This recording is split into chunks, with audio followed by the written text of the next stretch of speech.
दोस्तों तैयार हो जाइए आज का करंट अफेयर शो के लिए। अगर आप किसी भी competitive exams like SSC, railway, Bihar exam की तैयारी करते हैं तो यह करंट अफेयर्स आपके लिए बहुत महत्वपूर्ण होने वाला है। तो बिना देरी करते हुए हम लोग सेशन को स्टार्ट करते हैं। मैं हूं आपका दोस्त निरंजन कुमार। आते हैं पहले प्रश्न पे।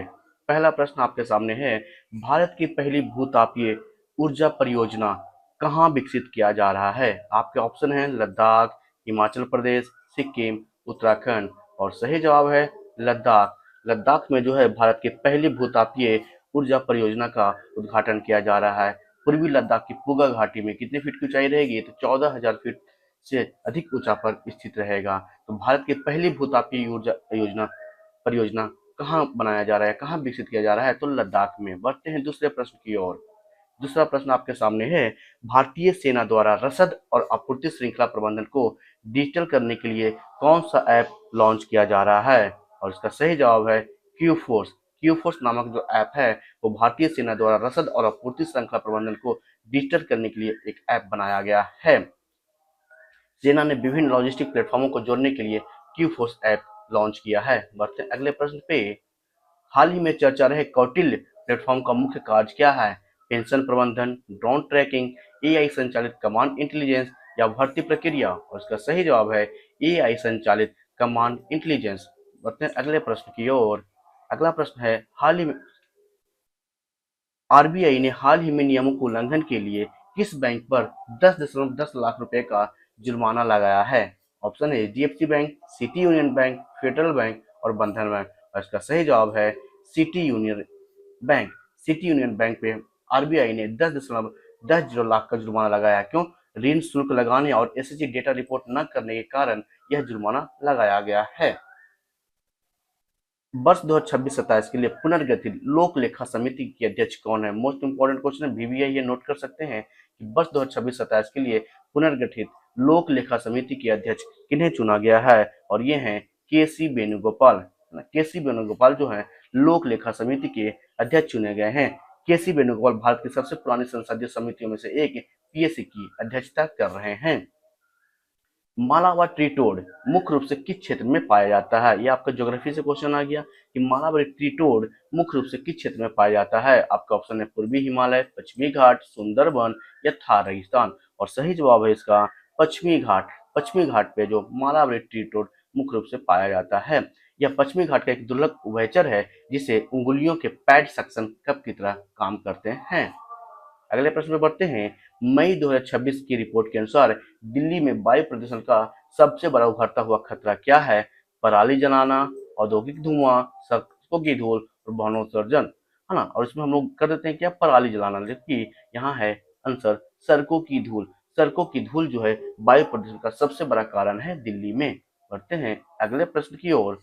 और अगला प्रश्न है, एनसी ट्रेवलर जो हाल ही खबरों में रहा था किस बीमारी के इलाज से संबंधित है? एनसी ट्रेवलर जो है एक वायरल वैक्सीन बनाया गया है ना? तो वो किस बीमारी के इलाज के लिए है? तो वो कोविड-19 के लिए। ये हाल ही क्या जो पनपने नहीं देता, वायरस को है जो शरीर में विकसित नहीं करने देता। तो याद रखिएगा एनसी ट्रेवलर जो है उसका संबंध किससे है? कोविड-19 से है। बढ़ते हैं अगले प्रश्न की ओर। और अगला प्रश्न है, क्यासा नूर फॉरेस्ट डिजीज को सामान्यतः किस नाम से जाना जाता है? और इसका सही जवाब है मंकी फीवर। क्यासा नूर फॉरेस्ट डिजीज को मंकी फीवर के नाम से जाना जाता है। बढ़ते हैं अगले प्रश्न पे। अगला प्रश्न है, मई 2026 में क्वाड विदेश मंत्रियों की बैठक के दौरान भारत दौरे पर आए अमेरिकी विदेश मंत्री कौन थे? और इनका सही जवाब है मार्को रुबिया, है ना? क्वाड का भी बैठक हो रहा है भारत में, और कहाँ हो रहा है? तो नई दिल्ली में हो रहा है ना? तो क्वाड में जो अमेरिका के लिए जो रिप्रेजेंटेटिव है वह है विदेश मंत्री, और उनका नाम है मार्को रुबियो। बढ़ते हैं अगले प्रश्न की ओर। और अगला प्रश्न है, लो को हाल ही में किस देश का नया प्रधानमंत्री नियुक्त किया गया है? लो को जो है सेनेगल, है ना? सेनेगल का नया प्रधानमंत्री नियुक्त किया गया है। लो सेनेगल जो है वो क्या हुआ, अर्थव्यवस्था से घिर गया है, यानी कर्ज में बहुत ज्यादा घिर गया है। इसलिए सेनेगल सेनेगल ने जो लो नामक व्यक्ति जो एक अर्थशास्त्री हैं उनको है जो प्रधानमंत्री नियुक्त किया गया है राष्ट्रपति के द्वारा। तो इसका सही आंसर हो गया लो के सेनेगल। मार्क रूट किस वैश्विक संगठन के महासचिव हैं? और इसका सही जवाब है नाटो। मार्क रूट जो है नाटो के महासचिव हैं। विश्व स्वास्थ्य सभा ने 2030 तक बैक्टीरिया जनित एएमआर मौतों में कितने प्रतिशत कमी का लक्ष्य रखा है? लगभग 10% तक का कमी का लक्ष्य रखा है। विश्व स्वास्थ्य सभा ने बैक्टीरिया से जनित जो भी मौतें होती है उसको कम करने के लिए कितने प्रतिशत का कमी का लक्ष्य रखा है? तो 10% कमी का लक्ष्य रखा है। बढ़ते हैं अगले प्रश्न पे। और अगला प्रश्न है, साइबर सुरक्षा रिपोर्ट के अनुसार दुनिया के 77% संदिग्ध राष्ट्र प्रायोजित साइबर मामलों के पीछे कौन सा देश है? इसमें भारत नहीं है, ये याद रखिएगा। तो आंसर है चीन, रूस, ईरान और उत्तर कोरिया, है ना। साइबर मामले में कौन कौन आगे है? तो चीन है, रूस है, ईरान है और उत्तर कोरिया।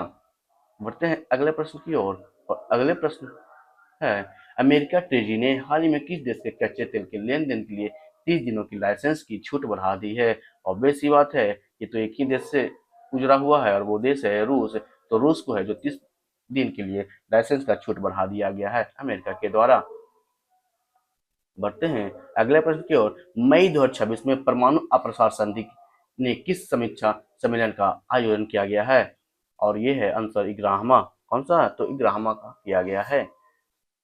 सम्मेलन के P5 देशों द्वारा परमाणु निशस्त्रीकरण के समय हटाने को लेकर विवाद देखा गया है।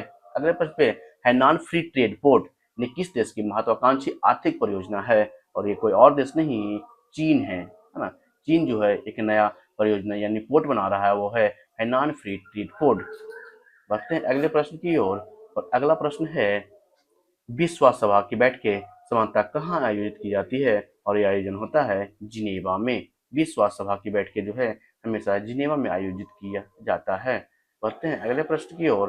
और अगला प्रश्न है जो आज का अंतिम प्रश्न है, स्वदेशी रॉकेट लॉन्चिंग प्रणाली सूर्यास्त जिसे मई 2026 में हरी झंडी दिखाई है गई है कि मारक क्षमता कितनी है? और इसकी मारक क्षमता है 300 किलोमीटर और ये लॉन्च किया गया है शिरडी से। कहाँ से लॉन्च किया गया है?